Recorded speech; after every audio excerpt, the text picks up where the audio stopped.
Ya, saya itu ingin memberikan kesaksian ya Bapak Ibu. Saya itu dari kemarin, saya entah kenapa, kaki kiri saya itu sakitnya luar biasa. Sakit banget. Saya itu sampai tadi pagi itu saya doain, saya urapi di dalam nama Tuhan Yesus. Ya, saya percaya bahwa iblis itu tidak pernah senang kalau kita semakin dekat dengan Tuhan. Amin. Tapi kita tidak akan pernah kalah karena kita punya Tuhan Yesus yang hebat. Amin. Masalah, tantangan apapun yang kita hadapi, penyakit apapun yang kita hadapi, kita percaya bahwa kita tidak akan pernah menyerah dan kita tidak akan pernah kalah. Karena kita dipanggil, ditebus oleh darah Yesus. Bukan untuk menyerah, bukan untuk kalah, tapi untuk menjadi pemenang. Amin. Haleluya. Sehingga benar tadi Bapak Ibu waktu saya naik, emang kaki kiri saya itu benar-benar sakit rasanya. Tapi saya percaya bahwa oleh kuasa firman Tuhan, amin, kita akan selalu menang, bahkan lebih daripada pemenang. Saya percaya mereka yang sakit di tempat ini juga akan mengalami kesembuhan yang daripada Tuhan. Amin. Engkau yang membutuhkan pemulihan, engkau akan dipulihkan. Mungkin hubunganmu dengan keluarga tidak baik, mungkin hubunganmu dengan Tuhan tidak baik, tapi hari ini engkau harus mengalami dipulihkan. Karena kita semua hari-hari ini harus mengalami dipulihkan oleh Tuhan. Karena tanpa pemulihan dari Tuhan, kita tidak akan bisa menang. Dan kita tidak akan bisa menghadapi persoalan kita hari-hari ini. Haleluya. Nah, hari ini saya memberikan tema daripada khotbah saya adalah gereja yang siap menuai. Ya, mengerti katakan amin. Berapa banyak yang sudah siap untuk menuai jiwa-jiwa, amin. Haleluya. Orang yang siap untuk menuai jiwa-jiwa tidak akan pernah berputar-putar dengan persoalannya sendiri. Karena kalau kita terus berputar dengan masalah kita, kita akan semakin dikuasai oleh masalah itu. Dan kita tidak akan pernah memiliki kekuatan untuk keluar dari masalah. Itulah sebabnya hari ini, tinggalkan semua masalahmu, taruh di bawah kaki Kristus Yesus. Amin. Apakah itu penyakitmu? Apakah itu masalah ekonomimu? Apakah itu masalah pekerjaanmu? Apakah itu masalah hubunganmu dengan suami istri? Masalah hubunganmu dengan orang tua, dengan anak? Itu semua taruh di bawah kaki Tuhan. Dan katakan sama Tuhan, Tuhan, aku gereja yang siap untuk dipakai Tuhan untuk menyelesaikan amanat agung. Haleluya. Kalau kita terus berputar dengan persoalan kita, kapan kita bisa melakukan tugas yang Tuhan ngasih? Kalau kita terus mengurus urusan kita, kapan kita bisa melakukan apa yang Tuhan suruh untuk kita lakukan? Menyelesaikan amanat agung itu bukan tugas gembala, bukan tugas hamba-hamba Tuhan saja, tapi tugas kita semua. Amin. Nah, hari ini saya ingin memberikan beberapa poin. Tapi sebelum itu saya ingin berbagi tentang begini. Firman Tuhan berkata bahwa saya beberapa kali terus saya ingatkan kepada jemaat yang ada di New Jersey, IBC New Jersey. Bahwa ibadah itu penting. Katakan ibadah itu penting. Ibadah itu penting. Bilang kiri kanan, ibadah itu penting. Ibadah itu penting. Nah, saya mau beritahu, firman Tuhan berkata seperti ini. Latihan badani kecil, sedikit manfaatnya. Tetapi ibadah itu mengandung janji. Amin. Itulah sebabnya kita semua harus melatih diri kita untuk beribadah kepada Tuhan. Bapak Ibu, kalau engkau ada di sini, ini bukan karena tanggal merah hari Minggu kita harus beribadah. Amin. bukan mengikuti rutinitas hari Minggu sebagai orang Kristen. Tapi kita duduk di sini ini semua adalah karena rencana Allah. Bapak Ibu tahu apa itu arti ibadah? Adalah respon kita kepada karya Tuhan. Tadi diangkat oleh worship leader. Lagunya, ku pandang kemuliaan-Mu, Imam besar maha agung, Kaulah pemilik hidupku. Amin. Emang Bapak Ibu pikir hidup kita ini, hidup saya dan Bapak Ibu itu milik Bapak Ibu? Gak sama sekali. Kalau Tuhan mau kapanpun Tuhan ambil. Betul? Apalagi cuman harta. Apalagi cuman uang. Apalagi cuman rumah. Suami pun Tuhan bisa ambil. Kalau kita tidak setia sama Tuhan. Istri pun Tuhan bisa ambil. Kalau itu jadi berhala di dalam hidupmu, Tuhan ambil semua bentuk yang berhala kalau Tuhan mau. Supaya apa? Supaya kita tahu beribadah kepada Tuhan. Jadi Bapak Ibu ada di sini, beribadah duduk di sini. Bukan karena tanggal merah, hari Minggu kita beribadah, no. Tapi ibadah itu Tuhan sudah bilang hari ke-7. Semua orang harus berhenti bekerja. Yang mengerti katakan amin. Supaya hari itu kita kuduskan. Dan kita hanya memberi hidup kita. Kita datang ke gereja dan kita memuji menyembah Tuhan. Kita harus sadar saat kita duduk di situ Tuhan. Ini loh respon saya Tuhan. Ini loh ucapan syukur saya Tuhan. Karena Engkau tuh sudah sangat baik. Engkau sudah menyelamatkan saya. Engkau sudah berikan saya pekerjaan. Engkau sudah berikan aku rumah. Engkau berikan aku mobil. Engkau berikan aku keluarga. Tuhan, aku duduk di sini Tuhan. Sepanjang minggu itu aku udah kerja Tuhan. Ibadah hari Minggu itu adalah penting. Bukan saya larang Bapak Ibu untuk bekerja. Tapi perhatikan, saya rasa gereja itu sangat bijaksana. Ada ibadah jam 9 dan ada ibadah yang sore. Amin. Kalau kita memiliki komitmen untuk beribadah, pertolongan kita itu Tuhan pasti akan nolong kita bagaimana caranya kita bisa beribadah. Amin. Nah, sebelum saya masuk poin lagi, satu lagi. Saya ingin bagikan. Apa yang dimaksud dengan gereja? Gereja itu bukan gedung ini, yang mengerti katakan amin. Tapi gereja itu adalah saya, katakan saya. Gereja itu adalah saya. Karena firman Tuhan berkata bahwa kita ini adalah orang-orang yang sudah dipanggil dari kegelapan datang kepada terang yang ajaib. Artinya yang tadinya kita dalam posisi mati kekal. Tapi Tuhan itu datang di atas kayu salib. Dia tebus semua dosa kita. Supaya kita ini datang kepada terangnya yang ajaib.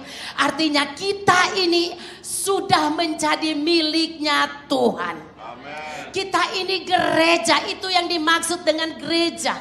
Adalah kita ini adalah gereja.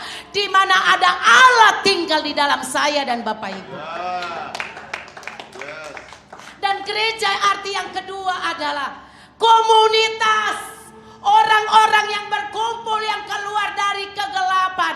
Datang kepada terang yang ajaib. Jadi saya percaya orang-orang yang duduk di sini, yang berkumpul di sini. Adalah orang-orang yang memiliki keputusan Tuhan. Aku mau bertobat. Aku mau hidup untuk Tuhan. Gak ada yang duduk di sini mulai dia ngelamun. Tuhan, aku tuh Tuhan pingin gini loh. Saya tuh udah bosen sama suami saya. Saya tuh Tuhan udah bosen sama istri saya. Boleh gak kalau bisa aku cari istri baru atau suami baru? Gak. Tapi waktu kita duduk di situ, renungkan baik-baik. Apa yang Tuhan sudah ngasih hari ini, pelihara dengan baik. Amin. Amin. Apa yang ada hari ini, Punya suami? Coba yang punya suami angkat tangan. Saya punya tapi ada di Indonesia. Yang punya istri angkat tangan. Haleluya. Maksud saya yang sudah ada ini pelihara dengan Ya. siapa yang duduk dekat suami istrinya bilang gini, pelihara yang baik. Amin. Itu istri jangan dikerjain terus. Jangan dimarah-marah terus. Tapi disayang. Amin. Mau lihat istrimu cantik dan sehat dan dia panjang umur, sayangi dia. Amin. Tapi kalau tiap hari, karena suami saya itu pelihara saya dengan baik sekali. Lagi dengar. Oh, dia dengar, benar. Iya, shalom my husband. Karena dia itu pelihara saya dengan baik. Dia selalu menjaga saya dengan baik, dengan doa. Amin. Dia selalu menjaga saya dengan kasih sayang. Dia selalu menjaga saya dengan pengampunan. Dia selalu menjaga hati saya supaya saya berlimpah damai sejahtera. Begitu juga Bapak Ibu sebaliknya, seorang istri harus seperti itu. Dia harus menjaga suaminya supaya suaminya tetap sehat. Dia tetap kelihatan segar. Jangan disakiti terus. Jangan dimaki-maki terus. Jangan ada perkataan yang menyakiti yang keluar dari mulut kita. Sehingga suami kita akan sakit hati dan kecewa. Itu baru bilang gereja. Amin. Jadi sesama semua ini ada, kita adalah komunitas yang Tuhan inginkan kita berkumpul di sini untuk apa? Untuk saling iri satu dengan yang lain? No. Untuk saling bersaing satu dengan yang lain? Enggak. Kita ada di sini untuk saling mendewasakan satu dengan yang lain. Kita datang dengan berbagai macam latar belakang, profesi dan pekerjaan dan macam-macamnya. Kita ada di sini, kita bisa saling memahami satu dengan yang lain. Tidak saling menghakimi, tapi saling menguatkan. Kalau satu lemah, kuatin. Jangan saling omongin, tapi saling memperhatikan, saling merangkul, supaya semua bisa bertumbuh bersama-sama. Amin. Dan kita semua di gereja ini bertumbuh menjadi dewasa, kita semua diberkati oleh Tuhan. Haleluya. Tidak ada jemaat yang miskin. Karena itu bukan pola kerajaan Allah.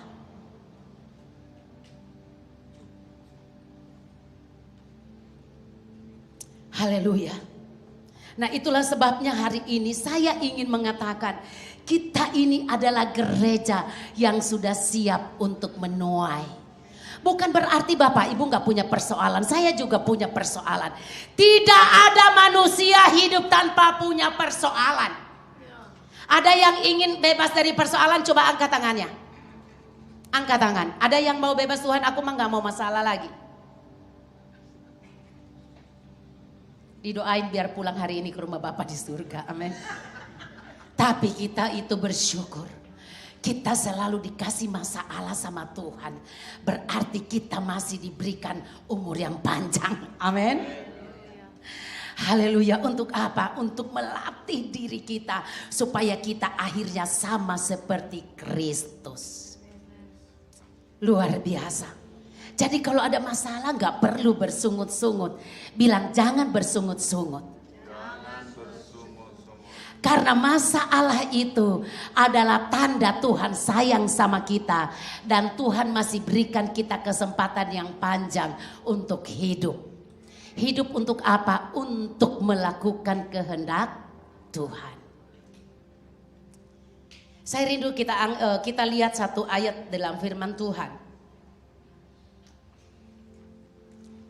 Kita buka di dalam Filipi pasal 3 ayat 10 sampai 14 ya. Saya minta tolong multimedia, terima kasih banyak buat bantuannya. Filipi pasal 3 ayatnya yang ke-10 sampai dengan 14.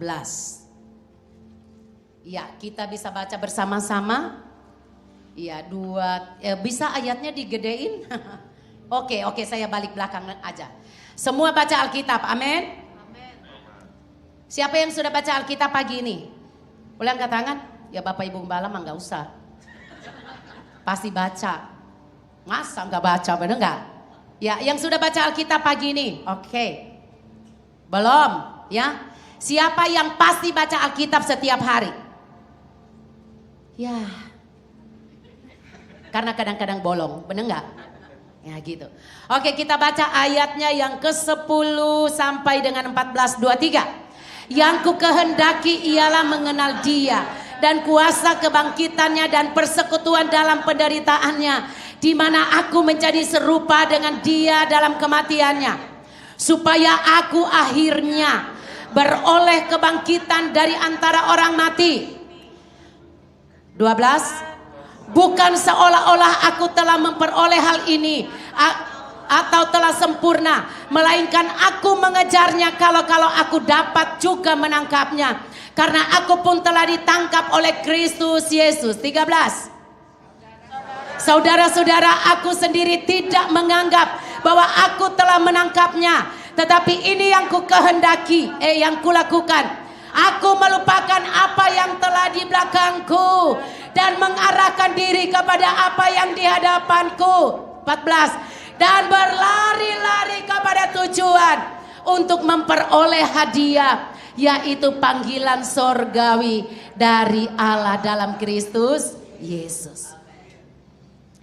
Tahu nggak satu rahasia supaya kita bisa menjadi penuai adalah lupakan semua apa yang ada di belakang kita. Amin. Apapun itu, lupakan semua masa lalu kita, lupakan semua yang kemarin, bahkan yang kemarin pun kalau bisa lupakan. Karena apa? Karena Tuhan sudah menyediakan sesuatu yang baru di hadapan kita. Kalau kita selalu melihat ke belakang, kan Rasul Paulus berkata seperti itu. Setelah dia mengenal Yesus, dia melupakan semua kebanggaannya.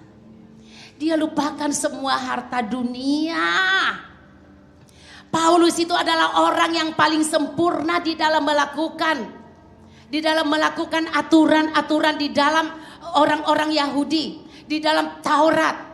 Dia sangat sempurna. Tetapi dia bilang, setelah saya mengenal Yesus, saya melupakan semuanya.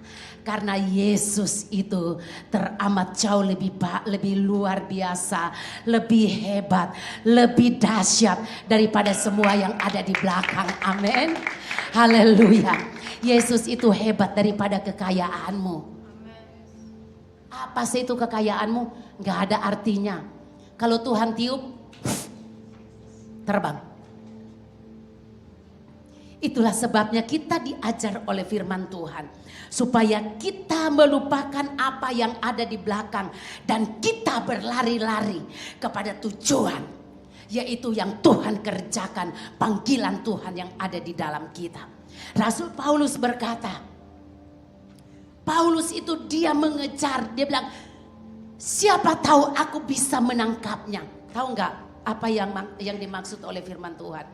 Paulus itu dia nggak puas dengan hari ini dia mengenal Tuhan, tapi Paulus itu ingin lebih dan lebih lagi. Amin. Jangan kita puas hanya menjadi orang Kristen. Kita sudah melayani di sini. Kita sudah menjadi pemain musik, worship leader, pendoa, penari. Bahkan saya sebagai menjadi seorang gembala. Saya tidak puas dengan itu. Tapi yang saya kejar adalah saya bisa mengalami perjumpaan secara pribadi setiap saat dengan Tuhan. Ingat gak waktu kita berjumpa secara pribadi dengan Tuhan? Gak kenal siang, gak kenal malam. Gak tahu hujan badai. Oh haleluya, gak tahu ibadah pria, ibadah wanita, ibadah umum, ibadah anak-anak. Rasanya kita mau hadir di dalam setiap ibadah. Kita menunggu Tuhan. Lama sekali hari Minggu. Itu namanya cinta yang mula-mula. Dan Tuhan mau kita seperti itu. Amin. Jangan datang sudah setengah puji-pujian. Jangan datang sudah beres puji-pujian. Nah ini nih, ada adik saya nih dari New Jersey. Ada Senja dan Albert dan mamanya. 2 jam perjalanan dari sini. 2 jam setengah. Amin. Kita beri kemuliaan bagi Tuhan. Dan ini adalah latihan untuk kedepannya harus lebih luar biasa lagi. Amin. Saya bukan ngomong sombong orang Indonesia. Orang Indonesia itu Bapak Ibu, para pengusaha jam 4 pagi mereka sudah di gereja. Untuk apa ngatur kursi? Saya tahu betul, dan habis itu mereka jaga parkiran dengan dasi. Tidak ada satupun datang terlambat. Karena ibadah itu akan mulai jam 7, tapi mereka jam 4 pagi sudah di gereja. Dahsyat enggak? Karena apa? Karena ingin bersyukur sama Tuhan. Tuhan itu sudah terlalu baik.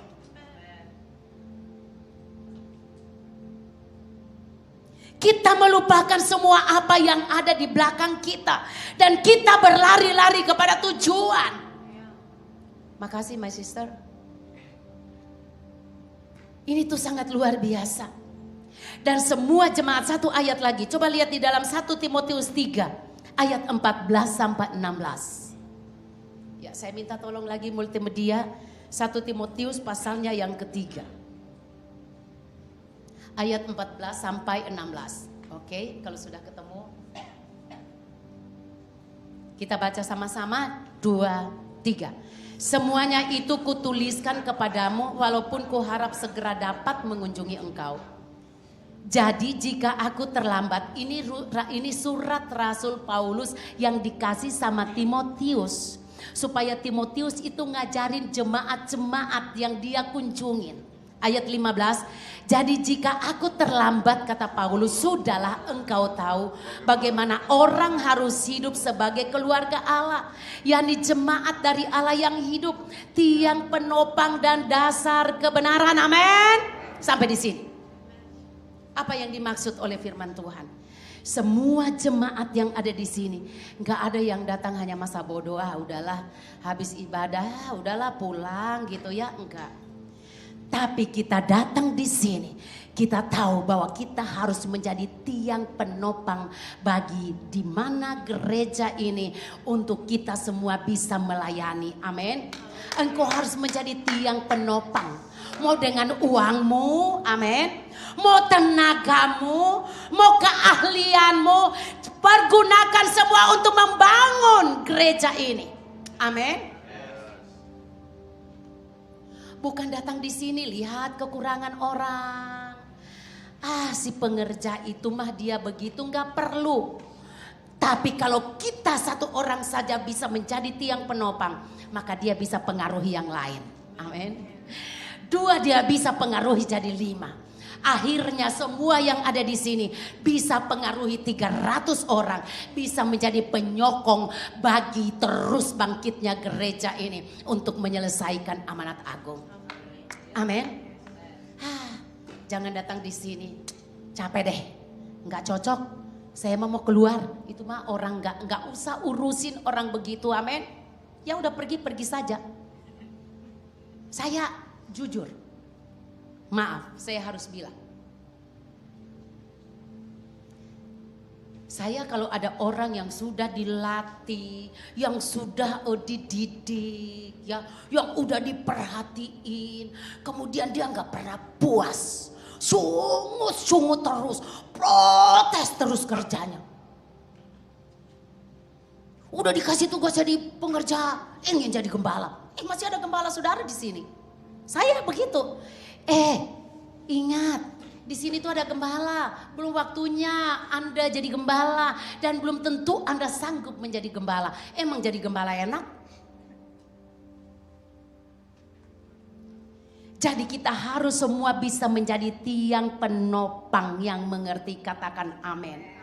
Apa yang engkau mampu lakukan untuk gereja ini, lakukan. Haleluya.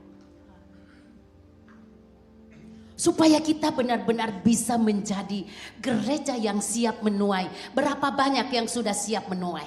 Amin.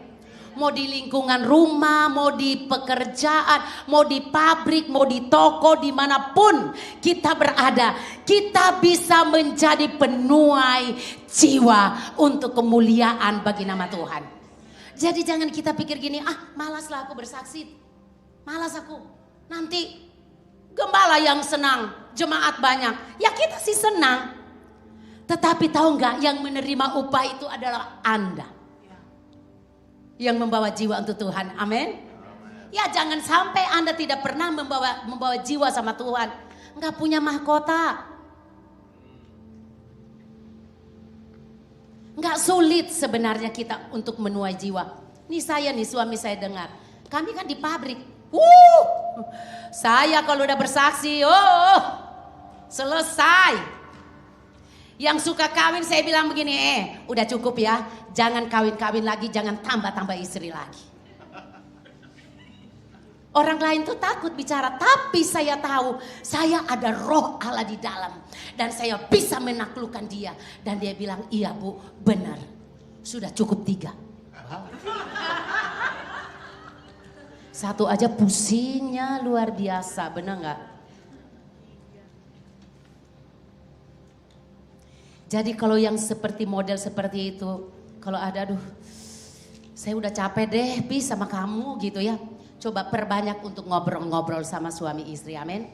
Suami istri itu harus banyak harus banyak keluar berdua ngobrol di rumah. Jangan sampai gak ada komunikasi. Itu lama-lama itu yang lain tinggal di dalam, amin.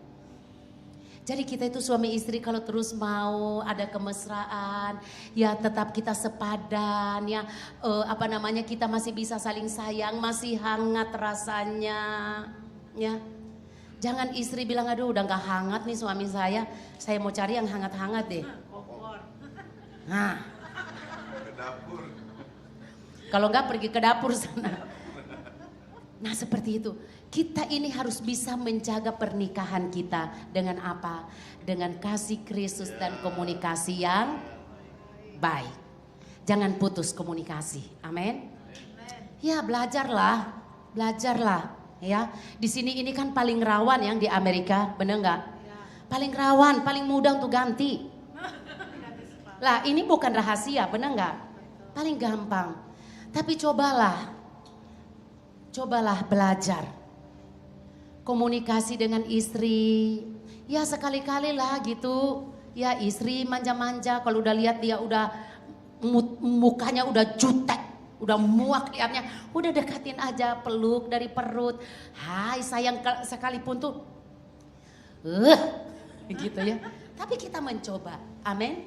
Karena apa? Saat kita melakukan kebenaran, itu Tuhan pasti nolongin kita. Kok sampai di sana ya? Oke. Kita lihat 1 Petrus pasal 1 ayat 18 sampai 19. Kenapa poin yang pertama kita ini harus fokus sama Tuhan. Supaya kita bisa menjadi gereja yang siap menuai. Kita ini harus memiliki fokus sama Tuhan atau harus punya prioritas. Lihat 1 Petrus 1 ayat 18 sampai 19. Apa kata firman Tuhan? Kenapa kita itu harus fokus? Ya, 2, kita baca sama-sama. Semua baca ya? Semua bisa baca? Oke. Ayat 18 sampai 19 dengan suara yang keras. 2, 3. Sebab kamu tahu bahwa kamu telah ditebus dari cara hidupmu yang sia-sia, yang kamu warisi dari nenek moyangmu. Itu bukan dengan barang yang fana, bukan pula dengan perak atau emas. Lanjut. Melainkan dengan darah yang mahal, yaitu darah Kristus yang sama seperti darah anak domba yang tak bernoda dan tak bercacat.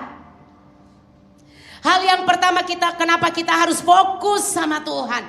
Karena Yesus sudah menebus hidup saya dan Bapak Ibu dengan harga yang mahal, lunas dibayar dengan darahnya yang kudus. Dia mati untuk saya dan Bapak Ibu. Dan waktu di atas kayu salib, apa Tuhan Yesus bilang?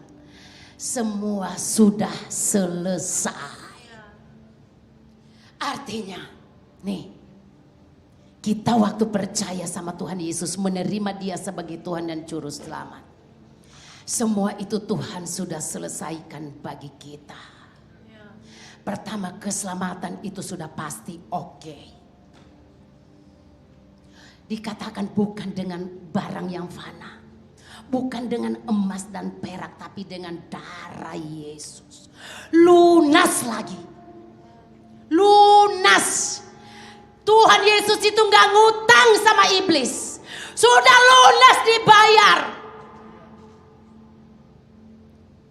Kalau kita merenungkan itu, kalau bukan karena Tuhan Yesus, kita gak ada hari ini.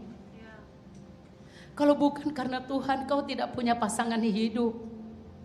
Kalau bukan karena Tuhan Yesus, kau gak punya keluarga. Kita gak memiliki segala sesuatunya. Kalau bukan Tuhan Yesus, kita hidup di dalam kekurangan. Kalau bukan Tuhan Yesus, kita hidup di dalam sakit penyakit. Tapi di atas kayu salib, Tuhan Yesus bilang sebelum dia menyerahkan nyawanya, Tuhan Yesus bilang semua sudah selesai. Itulah sebabnya kita itu harus fokus hanya kepada Tuhan. Bukan perkara duniawi, bukan kejar materi. Tapi hari ini kita harus fokus sama Tuhan. Karena kita ini bukan milik kita, tapi kita ini adalah miliknya Tuhan Yesus. Dirimu yang engkau punya itu bukan milikmu sama sekali, bukan. Tapi kita ini miliknya Tuhan. Karena sudah lunas dibayar. Dan saat ini kita hanya melakukan kehendaknya Tuhan. Bukan melakukan kehendak iblis. Bukan mengikuti kehendak dosa. Bukan mengikuti hawa nafsu kita. Tapi kita mengikuti kehendak Allah. Karena kita ini sudah selesai ditebus. Saya percaya memang kita ini seringkali masih jatuh bangun. Tapi firman Tuhan berkata, barang siapa yang berkata bahwa dia ada di dalam Kristus Yesus, dia wajib. Katakan wajib. Kalau dibilang wajib, kita bisa enggak? Enggak, jangan deh. Kalau dibilang wajib, apa yang harus kita lakukan? Harus lakukan. Wajib hidup sama seperti Kristus telah hidup. Dia hidup di dalam kebenaran. Dia adalah Allah yang kudus. Dia itu Bapa yang baik. Haleluya.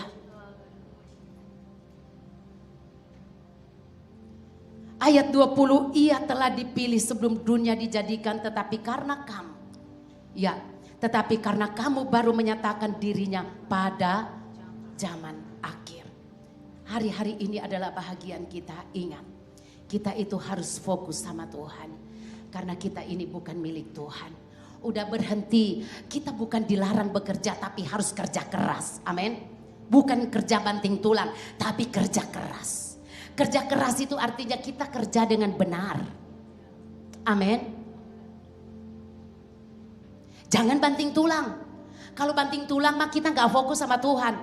Siang malam yang dipikirin itu hanya duit. Nambah rumah, nambah mobil, semuanya itu materi. Semua itu kita gak bawa mati. Yang mengerti katakan amin. Tapi yang kita bawa pada saat kita kembali kepada Bapa di surga adalah buah pertobatan kita, buah kehidupan kita. Tadi malam di call-nya Pak Reki dan Ibu Nova, saya sempat ngomong gini. Bertobat itu bukan sekedar meninggalkan dosa. Tapi bertobat itu Bapak Ibu ini kita nih pikiran nih. Kalau pikiran kita nggak pernah berubah, kita akan terus jatuh di dalam dosa. Kan dibilang gini, kalau cuman kita bilang bertobat itu adalah meninggalkan dosa, dosa mencuri, udah ya aku udah tinggalin, tapi dia cari dosa yang lain. Ntar lagi dia buat dosa lagi, ninggalin lagi, terus gitu. Tapi kalau ini kita yang berubah, kita tahu itu dosa, mencuri itu dosa, zina itu dosa, sakit hati itu dosa, iri hati itu dosa, kepahitan itu dosa, dendam itu dosa. Maka kita tidak akan pernah menyimpan semuanya itu. Amin. Itu baru kita bisa fokus kepada Tuhan. Saat kita betul-betul tahu bahwa kita ini bukan milik kita tapi miliknya Tuhan. Dan yang diam di dalam kita, kalau dibilang kita ini rumahnya Tuhan, yang diam di dalam kita siapa? Ya Tuhan, Roh Allah yang diam di dalam kita. Kehendaknya yang diam di dalam kita. Pikiran Kristus yang diam di dalam kita. Memang kita harus hidup bekerja untuk kita bisa hidup. Itu maunya Tuhan. Karena firman Tuhan bilang orang malas itu gak usah dikasih makan. Tapi kalau kita hidup fokus sama Tuhan, maka Tuhan yang akan mengerjakan bagi kita. Hari ini kita kerjakan 1 miliar. Tapi kita setia sama Tuhan, Tuhan bisa tambah jadi 2 miliar. Amin. Karena yang 1 miliar kita bisa kerjakan dengan takut akan Tuhan. Maka Tuhan sanggup untuk melipat gandakannya. Amin. Itulah sistem Tuhan. Jadi artinya kita jangan sampai bekerja kita lupa kewajiban kita sama Tuhan. Gak pernah baca Alkitab, gak pernah berdoa. Hari Minggu juga datang ke gereja karena dia pikir gini. Soalnya Tuhan Yesus itu kan sumber berkat. Memang betul gak salah. Tapi kalau itu tujuanmu datang ke gereja, maka engkau tidak akan pernah sampai kepada sebuah rencana Tuhan yang besar. Kita ini hebat loh, katakan kita ini hebat. Kita ini luar biasa loh. Hei, ada Tuhan di dalam kita. Dimanapun kita pergi, waktu Bapak Ibu bekerja di pabrik, Tuhan Yesus ada di sana. Karena apa? Tuhan ada di dalam kita. Jadi kita itu yang bawa Tuhan kemana-mana karena kita ini rumahnya Tuhan. Hebat gak? Kita ini hebat. Kita ini luar biasa. Jangan sampai pikir kita ini adalah hanya ciptaan biasa saja. Kita ini ciptaan luar biasa. Kita bisa mempengaruhi dimanapun kita datang. Karena kita ini ada Yesus. Ada Roh Allah di dalam kita. Sehingga kita datang bekerja jangan sampai keadaan di tempat kerja yang pengaruhi kita. Tapi kita yang membawa pengaruh. Wih, dahsyat gak? Dahsyat, luar biasa. Saya dulu waktu bekerja begitu. Saya ini dari muda loh udah setia banget sama Tuhan. Dan inilah buahnya karena saya setia. Waktu saya berkomitmen sama Tuhan. Tuhan, no. Saya hari Minggu itu adalah hari ibadah. Dan saya komitmen melakukannya itu. Padahal tempat pekerjaan saya itu hari Minggu saya harus bekerja. Tapi saya datang sama Tuhan. Tuhan, aku kan tahu firman. Tuhan bahwa hari Minggu itu adalah hari yang harus dikuduskan. Saya harus beribadah sama Tuhan. Dan Bapak Ibu tahu apa yang Tuhan kerjakan? Tuhan itu bela saya loh. Tuhan itu bisa lembutkan hati bos saya. Tuhan itu bisa taklukkan hatinya bos saya. Sehingga saya tidak pernah kena sanksi selama saya bekerja karena hari Minggu saya tidak bekerja. Dan setelah saya selesai ibadah, oke, kalau saya mau datang ke kantor ya saya datang, saya bekerja. Kalau saya banyak tugas. Dan Bapak Ibu tahu apa yang Tuhan kerjakan? Saya bilang yang 1 miliar yang saya punya, Tuhan rubah jadi 2 miliar. Dibanding dengan orang lain yang bekerja hari Minggu mereka bekerja tapi mereka orang Kristen. Mereka tuh ada di bawah saya. Amin. Karena apa saya itu tahu ngandalin Tuhan. Dan Tuhan itu yang nolongin saya. Tuhan yang nolongin jamaah atasan saya. Itulah pengalaman hidup saya. Poin yang kedua, saya akan cepat saja. Kita ini harus menjadi dewasa. Kalau kita nggak bisa dewasa, udah. Yang ada itu kacau terus, ribut terus. Kita lihat ayatnya dalam Efesus pasal 4 ayat 17. Di sini itu ayatnya panjang, tapi saya tidak akan bahas. Ya. Efesus 4 ayat 17, coba kita lihat apa judulnya.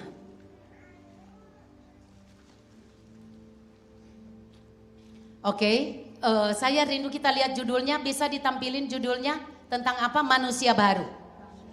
Iya, ayat 17 kita baca sama-sama 2-3.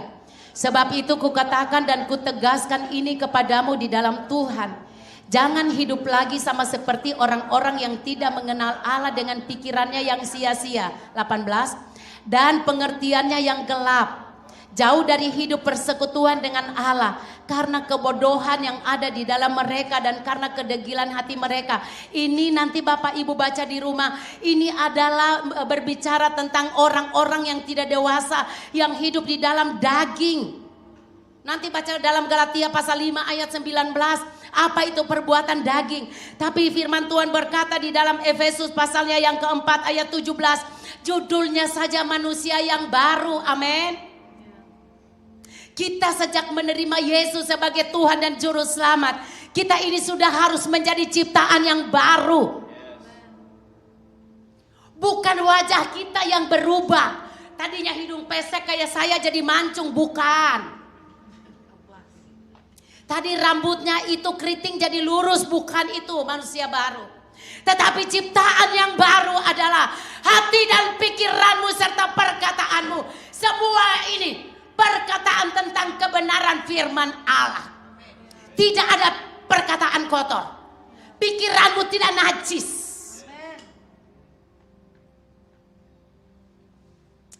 Saya ingin bilang, emang pendeta-pendeta, gembala-gembala itu luput dari pikiran najis? Iblis itu ada saja, serut kayak film tuh, serut. Tapi apa yang harus kita lakukan? Tolak dalam nama Yesus. Aku buang dalam nama Yesus. Dan lama kelamaan, Bapak Ibu tahu, kalau kita sudah latihan seperti itu tuh lama kelamaan tuh hilang tuh yang suka lewat-lewat yang aneh-aneh tuh. Karena apa? Ini roh kita, spirit kita, jiwa kita itu udah terlatih dengan yang benar. Sudah terlatih dengan apa yang ada dari Tuhan. Kita ini sungguh-sungguh sudah menjadi ciptaan yang baru. Kita gak sedikit-sedikit lagi tersinggung di gereja. Gak disalam aja tersinggung. Benar gak? Ya siapa tahu aja. Ibu Mariana datang, salam Bu. Kebetulan tuh Ibu Gembala panggil saya Bu. Saya gini, bukan sengaja. Amin. Jadi kita ini semua sudah harus menjadi ciptaan yang baru, sudah harus dewasa. Amin. Jangan kayak anak-anak mudah tersinggung di gereja, itu kita semua harus bersosialisasi. Jangan bilang, saya mah habis gereja mau pulang. Soalnya orang di gereja tuh semua pada berdosa loh. Cuman saya sendiri orang yang benar. Jangan-jangan yang pulang yang gak benar nih ya. Padahal kita ini dikasih komunitas supaya kita latihan. Amin. Di sini tuh latihan menjadi orang yang sabar. Jadi jangan ibadah di rumah. Jemaat kita kan begitu, habis pandemik ibadah online. Tutup semua tuh online supaya jemaat datang gereja. Amin. Enggak usah. Kenapa Bapak Ibu? Tahu enggak di sini itu kita bisa menjadi dewasa, benar? Saling menerima satu dengan yang lain. Tapi bukan berarti dosanya terus kita terima, kata orang Sunda. Amin. Oke, jadi dewasa ya. Oke, saya lanjut. Sampai jam berapa saya Pak Gembala? Sudahan sekarang? 5 menit lagi? 10 menit lagi, haleluya. Jadi itu poin yang kedua, kita ini harus menjadi dewasa. Kan bagaimana caranya juga, satu poin sebelum saya lanjut. Untuk kita menjadi dewasa. Miliki hati hamba. Amin. Nih. Kita ini bukan siapa-siapa Bapak Ibu. Bukan. Sekalipun engkau punya kekayaan banyak, engkau punya rumah bagus, mobil yang bagus. Tapi kita ini tetap aja disebut hambanya Tuhan. Benar gak? Pesuruhnya Tuhan. Amin. Sekalipun kita bos di tempat pekerjaan. Tapi ingat kita ini hanya seorang hamba. Amin. Firman Tuhan yang bilang ini kita ini hamba bukan bos. Jadi dimanapun kita ini tetap hamba. Hambanya Tuhan bukan hambanya dosa. Kita ini hamba Tuhan. Hebat gak jadi hamba Tuhan? Hebat. Yesus kita itu di surga loh ya. Roh Allah itu ada di dalam kita loh. Hebat kita ini loh daripada orang yang tidak mengenal Tuhan. Mana ada Tuhan seperti Tuhan kita Yesus? Gak ada. Makanya kita ini saya bilang sekalipun dikatakan kita ini hamba. Kenapa kita harus jadi hamba? Kenapa firman Tuhan bilang kita ini hamba Tuhan, hambanya Tuhan. Di mana-mana kita ini harus menjadi hamba, kata firman Tuhan bilang. Supaya kita ini gak mudah tersinggung. Jangan sampai kita ninggi-ninggiin diri sendiri. Orang kita ini hanya hamba Tuhan. Mau disuruh ngapain juga udah, kita ini hamba. Sekalipun saya ini gembala, kadang-kadang jemaat bilang gini, Bu, tolong atuh Bu. Bu, tolong Bu, ambilin saya piring Bu, boleh nggak? Boleh, kenapa nggak? Emang saya dengan ambilin piring saya ini sudah sangat rendah? Oh no, firman Tuhan bilang kalau engkau ingin besar jadilah seorang pelayan. Amin. Jadi hamba, supaya di gereja itu nggak ada yang ribut. Kan kita semua sudah dikasih talenta masing-masing, benar nggak? Ya udah kerjakan aja dengan baik. Kerjakan aja dengan baik. Gak usah saling iri, gak usah saling sikut. Aduh capek deh. Kapan kita mau menuai jiwa? Kalau di gereja kita berputar-putar dengan persoalan kita sendiri. Gak akan pernah selesai. Bapak Ibu ingat apa yang saya sampaikan hari ini. Masalah kita gak akan pernah selesai. Tapi saat kita menghadapi masalah, Tuhan akan menolong kita dan memberikan kita damai sejahtera dan jalan keluar. Amin. Jadi ya udah kita ini semua pokoknya jongosnya Tuhan deh. Gak ada di sini yang hebat. Amin. Kami ini cuman karena dikasih aja kepercayaan sama Tuhan untuk menggembalakan. Untuk kasih tahu kalau salah salah loh ya, jangan. Untuk doain kan ada Pak Gembala bisa nggak doain saya? Oke, kami doain. Itu aja tugas kami, menjaga, berdoa setiap saat, setiap hari doa buat jemaat. Jangan pikir gembala itu cuma segitu-gitu. Dia mah kerjanya itu berdoa, dia tuh bergumul bagaimana jemaat supaya sehat, supaya diberkati, supaya dan lain-lain. Jadi itu tugasnya gembala, amin. Kalau Bapak Ibu ada yang mau menikah, diurusin. Masa mau pergi minta menikah di sana di masjid? Itulah tugas gembala, amin. Ya, poin yang terakhir. Kita ini harus menjadi orang yang setia. Saya minta para pemusik kalau bisa. Bapak Ibu tahu nggak, setia itu nggak mudah. Katakan setia itu nggak mudah. Tapi setia itu butuh ketahanan.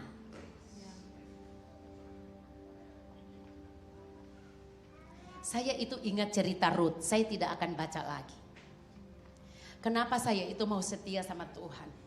Karena saya tahu Tuhan Yesus itu setia. Sekalipun saya sering jatuh di dalam kelemahan, bahkan dulu di dalam dosa. Saat saya datang, Tuhan ampuni saya, Tuhan ampuni, amin. Tapi kan gak lucu kalau kita ini terus-terusan aja jatuh di dalam dosa. Kita ini harus menjadi orang yang setia. Ingat gak ceritanya Ruth dan Naomi? Waktu Naomi itu dia memiliki 2 menantu, yaitu Orpa dan Ruth. Ini mereka adalah bangsa Edom. Jadi waktu Ruth itu dia akan pulang ke Bethlehem. Setelah dia dengar bahwa Bethlehem sudah dipulihkan oleh Tuhan, dia pulang. Kedua anaknya itu sudah meninggal. Dan dia bilang sama mantunya yang 2 ini masih muda-muda, masih cantik-cantik, masih oke kalau kawin lagi. Apa Naomi bilang? Anak-anakku kamu pulang saja ke rumah orang tua kamu. Siapa tahu di sana kamu ketemu jodoh. Karena saya sudah tua. Tidak mungkin saya ini kawin lagi dan melahirkan lagi anak. Nah orang Israel kan gitu, benar nggak? Mereka itu kawinnya seperti itu. Kalau saudaranya yang sudah menikah itu mati, maka dia wajib untuk kawin dengan keluarga yang lain. Jadi seperti itu. Tapi Ruth itu hebat. Saya bilang. Oh, boleh deh, saya minta tolong buka sebentar saja. Rut pasal 1 ayat 16 dan 17. Ini bagaimana saya kasih contoh orang yang setia. Akhirnya cerita singkat bahwa Rut itu ketemu yang namanya Boas. Masih dari keluarga Elimelek juga mertuanya. Dan akhirnya dia kawin, dia ketemu dengan Boas. Dan dari keturunan yang melahirkan Yesus, dari keturunan Daud. Hebat gak kalau kita jadi setia? Hebat. Kalau kita setia, yang Tuhan kasih itu berkatnya itu wow. Bilang wow. Tapi kalau orang yang tidak setia sama Tuhan dan tidak setia pada pekerjaan dan tidak setia sama komunitas seperti ini, percaya deh sama saya, yang cabut diri tanam sana tanam sini itu lama-lama mati. Tapi kita orang yang setia, nih Tuhan akan kasih berkat. Amin. Setia. Gak usah mikir-mikir besok, aduh Tuhan saya mau pindah di gereja sana Tuhan. Aduh saya ingin bilang kalau Tuhan sudah taruh kau di sini, udah setia bertumbuh berbuah di sini, amin. Maka Tuhan akan lipat gandakan buahmu. Itu yang saya tahu orang yang setia. Jadi setia sama Tuhan, setia sama pasangan hidup. Bilang suami istri, kalau suami bilang, Hani saya setia sama Hani. Coba bilang, saya mau setia sama pasangan. Amin. Saya mau setia, setia. Amin. Bilang saya mau setia di mana saya bertumbuh. Amin. Ayo bilang saya mau bersetia di gereja ini. Amin. Haleluya. Supaya apa? Kenapa Bapak Ibu? Bukan saya bilang karena saya diajak ke sini sama Pastor Ferry dengan Ibu Lindi untuk dipercayakan sampaikan firman Tuhan. Bukan. Enggak. Saya juga bilang sama jemaat, kalau kamu setia di sini bertumbuh. Dan saya melihat jemaat-jemaat kami yang setia bertumbuh. Sekalipun dia hanya punya warung 4x5. Tapi mereka tidak ada pun jemaat saya yang tidak punya mobil. Mereka semua punya mobil. Beri kemuliaan bagi Tuhan. Karena mereka yang setia. Tapi yang gak setia, tuh dia keluar. Wow, hancur hidupnya. Saya sudah melihat banyak itu terjadi. Jadi gak usah aneh-aneh. Amin. Di sini ada Tuhan Yesus. Di sini ada hadirat Allah karena Bapak Ibu ada di sini. Amin. Ya, kita angkat satu pujian.